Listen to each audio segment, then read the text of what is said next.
Good afternoon. Robert Fortin has attempted to make an argument, and I appreciate a man who attempts to make an argument.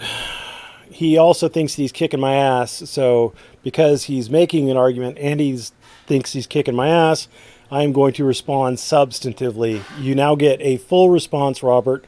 Thank you. I appreciate it. I actually do like interaction with the audience. This was from the California Supreme Court statement on racism from July 4th, and this one was from the First Amendment test proved my point nicely on July 4th. So we're going to start off with this one. Now he's saying 3,000 KKK question mark, because I said in the video that there's 3,000 members of the KKK. This is why I say there are 3,000 members of the KKK. This is the ADL. The ADL gets paid money. You see this donate button right here. They get paid money to fight anti-Semitic groups and anti-Semitism. And when anti-Semitic groups and anti-Semitism diminish, people are less likely to give them money. And they want money. That's what they're here for. That's what everybody's here for. They may also not like anti-Semitic stuff, but they get paid to fight this stuff. So according to them, this is from 2016, the numbers were diminishing and there were approximately 3,000 Klan members worldwide. Wikipedia's numbers are even older. It's from 2012, where there were between 5,000 and 8,000 members nationwide. So if you follow that trend line, there's probably bugger all in Klan groups today.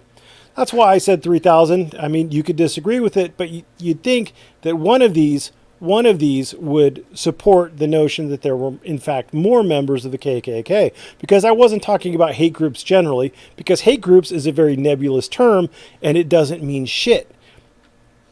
And we're going to figure out how nebulous it is, because it's fucking nebulous. And it just really depends on how much somebody wants to scare you, because they could say, oh, there are a bunch of churches in the United States, or they could say, oh, there's a bunch of hate groups in the United States. And those two terms are fairly interchangeable unless the church, for some reason, accepts homosexuality. You know, I mean, if they accept homosexuality, then maybe they're no longer a hate group according to the SPLC, but the SPLC does love to call churches hate groups. So looking at his list of links, there's this one is Southern Poverty Law Center, Southern Poverty Law Center, Southern Poverty Law Center, Southern Poverty Law Center. I think you get an idea here. This one's Statista, but guess who they get their information from? You guessed it, Southern Poverty Law Center. We'll see it. Here's a list of white nationalist organizations, and here's a list of organizations designated by the SPLC as hate groups. This is ADL. Ooh, this is a fun story. At least it's not the Southern Poverty Law Center. And then there's the FBI hate crimes for 2018. So, and then he also brought up another hate crime link again from 2018. DOJ goes over the stats too, and they are lawyers. Ooh. And the Simon Wiesenthal Center and another SPLC dealy bop. So we're going to go over those, and I'm going to show him exactly why he's wrong. So this one is his first link. It's 20-year high, blah, and it's annual survey released Wednesday by the Southern Poverty Law Center. Southern Poverty Law Center has about 117 million reasons to lie about the state of affairs of the United States as far as hate groups, because the Southern Poverty Law Center gets paid money to fight hate groups. They were formed with good intention. They were formed to fight the KKK, but the KKK is down to about 3,000 members, at least as of 2016. And so having done that, they're not going to let $117 million dollars a year go away. So they are going to fan the flames because they want that money, those sweet, sweet greenbacks. They in fact labeled Majit Nawaz and his group, Quilliam Foundation. They labeled him as an anti-Muslim extremist, and it cost them a formal apology and $3.4 million, a little less than $3.4 million, but they rounded it here. And that's what it took to make the Southern Poverty Law Center say, hey, we were wrong, was a lawsuit. Southern Poverty Law Center is a shitty group with, they don't have any real integrity that I can see. I don't like them as a group. I think they lie. I think they're a bunch of liars. And I think Majit Nawaz's case proved it. Somebody else is suing them, the Proud Boy guy with the mustache. I don't remember his name. He's a conservative. I think he's like a podcaster or something like that. He's suing him, and I'll bet he's going to win because. Anyway, I think more people should sue the Southern Poverty Law Center because they're terrible people. I mean, look at it. Look at, they got the little hood, the KKK hood. Here's their 940 hate groups across the U.S. Well, in 2016, one of the 940 hate groups or whatever that you were tracking was Majid Nawaz. And look, oh my God, it's so dark. Oh look, Act for America. They're anti-Muslim. Who do we got in California? California, the hotbed. AC Skins. Act for America, 7 chapters. American Freedom Alliance, they're anti-Muslim. American Freedom Party, oh boy. The American Front, American Identity Movement, based out of Berkeley. They're Berkeley kids. American Nazi Party, blah, blah, blah. Asutru Folk Assembly, Neo-Volksisch. Chick Publications. Chick Publications was, you see the Chick tracts? I used to laugh at those when I first embraced being an atheist, and then I realized that nobody reads Chick tracts and he's a fucking retard. The David Horowitz Freedom Center. Huh. That's a pretty Jewish name there. Oh, he's anti-Muslim. Okay. European American Evangelistic Crusades. Okay. Jihad Watch is anti-Muslim. Maybe they're anti-jihad. I don't know. Anyway, yeah, it's a big, scary map. It's a big, scary map, and it's got lots of red on it, you know, because I don't know how to zoom back out. Hate over time. Hate over time. Learn more about... I'm sorry, I got sidetracked. Anyway, here's our list of anti-immigrant groups. You know, you've got anti-immigrant groups. They can't be anti-illegal alien groups or anything like that. They have to be anti-immigrant groups. You have anti-LGBT groups. You'll find a lot of churches are in this group, of course. Concerned Christian citizens. I don't know why. Church.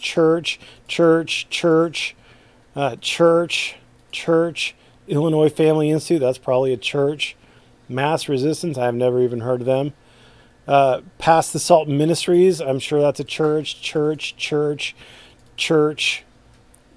I mean, so, Jesus, if you're a church. Act for America. I saw all these Act for Americas and I clicked on it. We'll look at it. Concerned community citizens, Counter Jihad Coalition. Again, being against jihad is somehow being against whatever.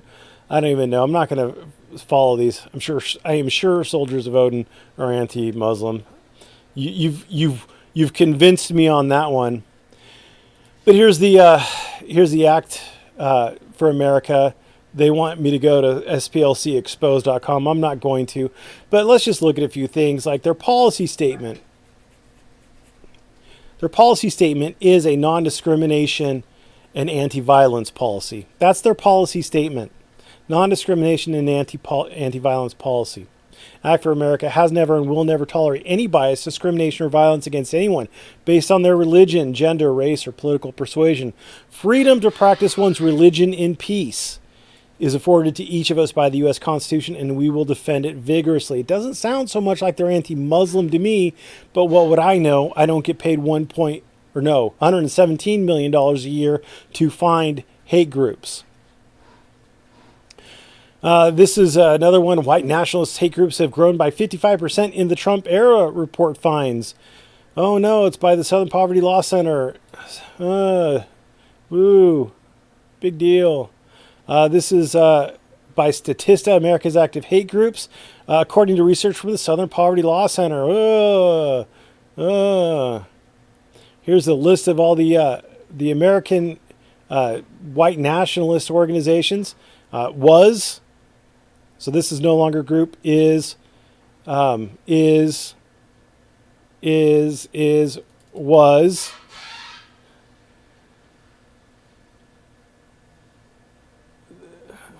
Okay.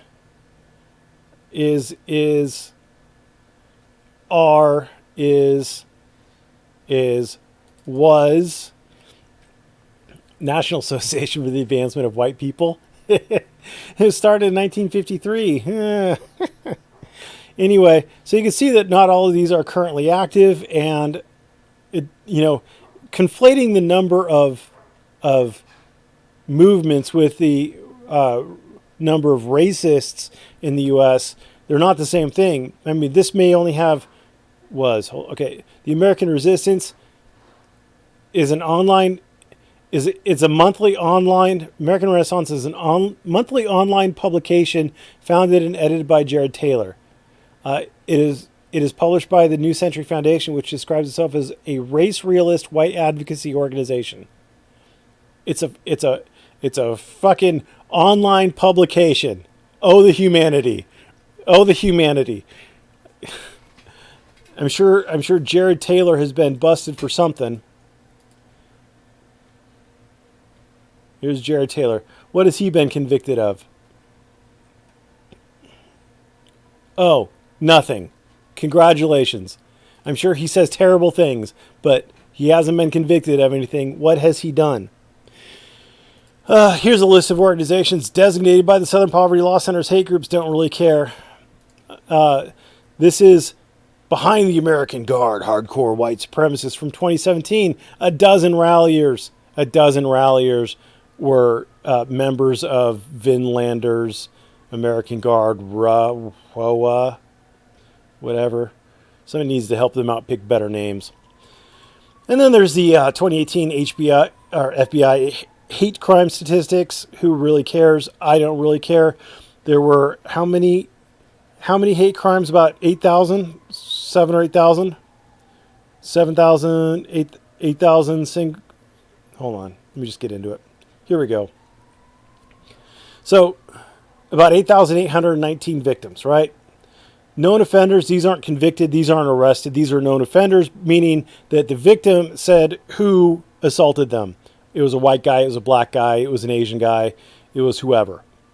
Incidents means reported number of incidents. Offenses means the charges that would be associated with those incidents. Victims are, of course, the victims of it, and the victim can be, a piece of property or something.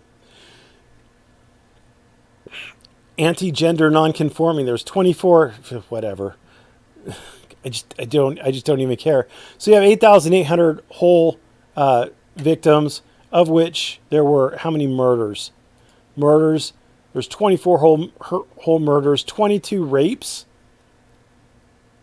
That's weird. A hate crime that's a rape. 1,000 aggravated assaults. 1,895 simple assaults. You know what simple assault is, right? It's making somebody fear an offensive touch, an offensive or harmful touch. A simple assault. That's a simple assault. There's no. That's not pointing a gun at somebody. That's simple assault. Intimidation. Oh, he scared me. 2,500. Other. I don't know what an other would be. Crimes against property. Robbery. I robbed you because I don't like your skin color. Burglary. That's entering with the intent to commit a crime inside. Larceny, theft. I stole this from you because I don't like you. Motor vehicle theft. Burned it down. Destruction, damage, vandalism. 2,000. Other. 96. Crimes against society. I don't know what a crime against society would be, but whatever. So anyway, you have about 8,800 victims. If we use that as, let's do offenses. 8,500 roughly offenses. Sounds like a lot. Sounds terrible bad. There were 1.2 million violent crimes in the United States in the same year. This is 2018 crime in the United States. So first of all, we don't know how many of these were actual, because again, this isn't arrests. This isn't anything other than reports. This is at least arrests. These are arrests in here, like verifiable things.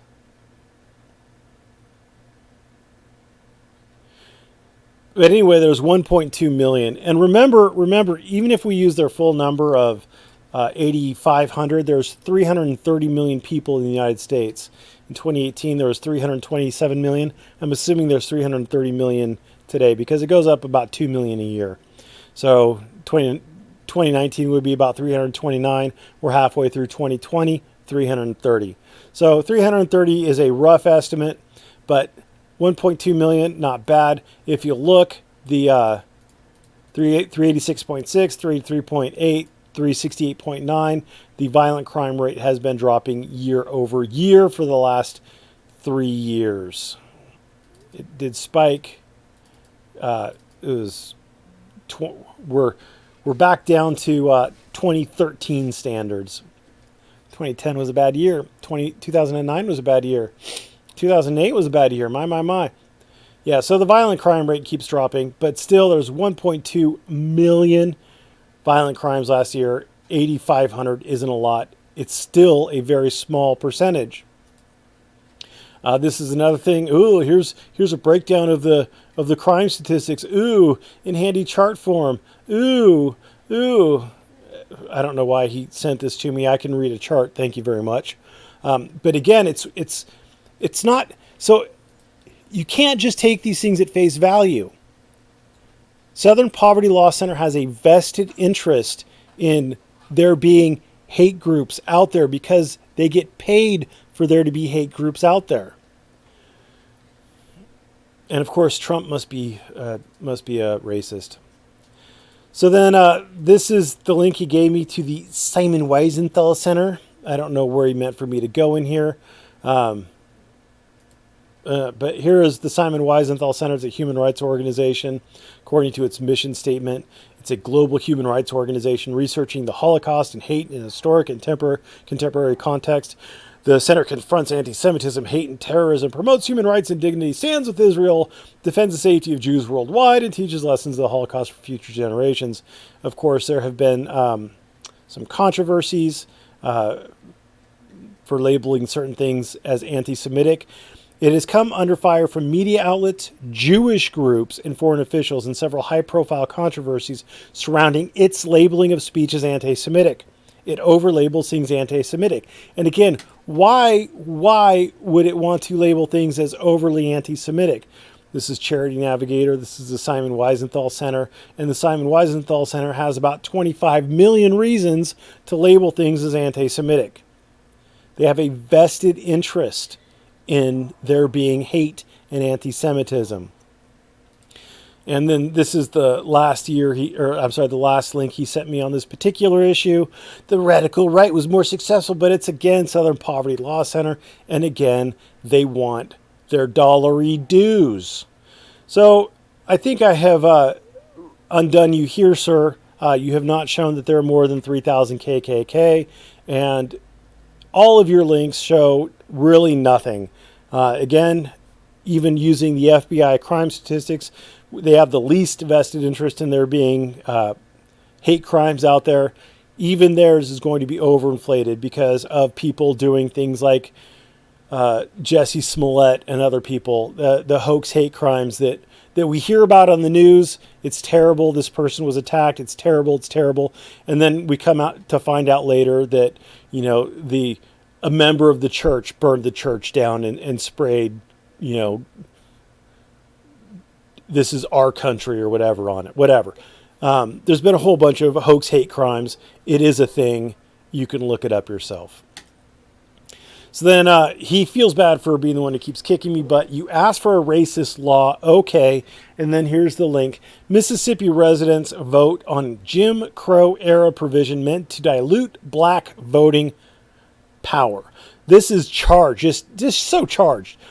It's Jim Crow era. So obviously we're tying in Jim Crow laws. It's meant to dilute black voting power. It's meant to.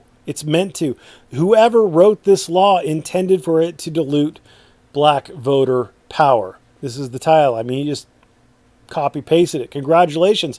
But you know what this doesn't have in it? This doesn't have the law in it. Now, this is apparently, there is apparently a federal court case on it. And this paragraph, I should say, is just amazing because this is meaningless. I'm going to say meaningless. I don't think that's the right term, but I'm sure it's misleading. That's what I'm looking for, misleading. Because here's the quote, grave concern. U.S. District Judge Daniel P. Jordan III wrote in November that he had a grave concern. He had grave concern. Now, that is the end of the quote. Everything beyond that We don't know. I have a grave concern. I had grave concerns surrounding the constitutionality of the electoral vote stipulation. Did he? We don't know because they only quoted grave concern. Jordan said that the plaintiff's argument about the infringement of one person, one vote is arguably their strongest claim in challenging the provision. Now, I hate to break this to you kids, but judges don't give their opinions until they're ruling on something, until they're actually ruling on something. So if the case is done and it was found to be unconstitutional, they would have reported on it. They did not do so. So this must have been from some earlier motion for summary judgment. Now, in a motion for summary judgment, which I'm assuming the state would have brought, or motion for summary adjudication or a 12b6, what they would have said is that, what the judge has to do is they have to take the allegations of the plaintiff as though they were true and in the best possible light. But this right here, arguably ... their strongest claim. That's the quote. Arguably ... their strongest claim. He could have said, well, none of their claims have any real merit. Arguably, the concern about one person, one vote is their strongest claim. He could have said that. We don't know. Be careful of this style of quote. I hate to break this to you, but people lie. People lie. Newscasters, it's all opinion pieces now. They lie. You have to be careful. There is a big reason why I don't go to news sites. I look at the actual law, and that's what we're going to do. Election of the governor. I want everybody, I'm going to read this whole thing, this right here and this right here.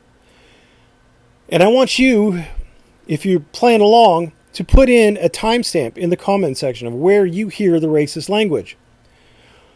Because I can't find it, so I need your help. The governor of the state shall be chosen in the following manner. On the first Tuesday after the first Monday of November of AD 1895, and on the first Tuesday after the first Monday of November in every fourth year thereafter, until the day shall be changed by law, an election shall be held in the several counties and districts created for the election of members of the House of Representatives in the state for governor, and the person receiving in any county or such legislative district the highest number of votes cast therein for said office shall be holden to have received as many votes as such county or district is entitled to members in the House of Representatives, in which last name votes are hereby designated electoral votes. So this is just saying they're going to have an electoral college, essentially, or electoral votes. So each county, I'm going to call it county or district, whatever, each district is going to vote. And if that district is normally entitled to vote for two House of Representatives, two reps for the House of Representatives, then whoever wins that district will get 2 votes towards them being governor. That's all it's saying. If that district is entitled to 1 representative, then that whoever wins that district would get 1 vote. It's kind of an electoral college system, sort of.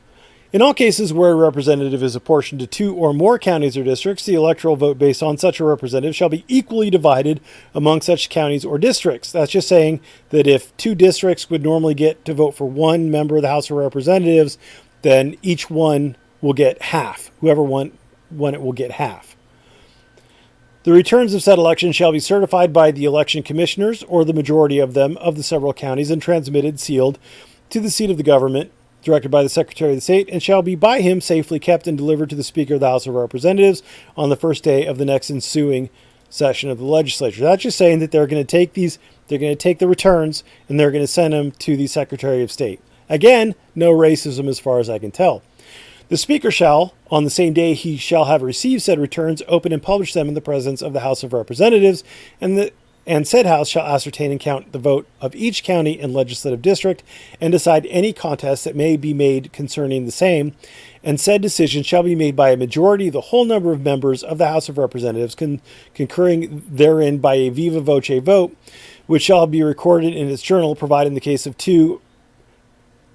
Well, let's break this down a little bit. So the Speaker is going to open it up and publish them. He's going to say what the returns were.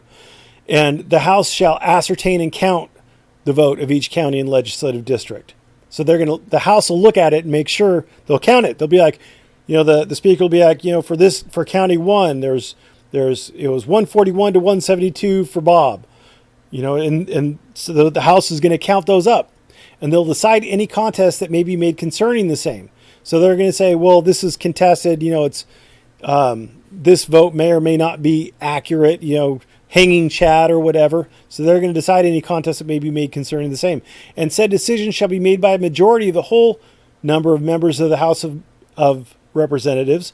So it's going to be by a majority of the whole number. So if there's 100 members of the House of Representatives, 51% or 51 of those have to vote in favor of whatever. Even if only 50 are present, they still need 51 votes. So they have to have more than half the number of members there. Concurring therein by a viva voce vote, which means that it's going to be a recorded, viva voce means live voice vote, I believe. But it's basically, it's going to be on the record. People will know who you voted for or how you voted. And shall be recorded in its journal. So there's going to be a record of it, provided in case the two highest candidates have an equal number of votes in any county or legislative district, the electoral vote of such county or legislative district shall be considered to be equally divided between them. So if Bob and Sue both got 150 votes out of 300 total votes, then they get to split the number of electoral votes from that particular district. The person found to have received a majority of all the electoral votes and also a majority of the popular vote shall be declared elected. So in order to win the governor's seat in Mississippi, you have to win the popular vote and the electoral vote in order to win it outright. If you don't get the popular vote and the electoral vote, then you got to go on to round 2. And round 2, if no person shall receive such majorities, then the House of Representatives shall proceed to choose the governor from the 2 persons who shall have received the highest number of popular votes. So they're not looking at electoral votes at this point. They're looking at popular votes.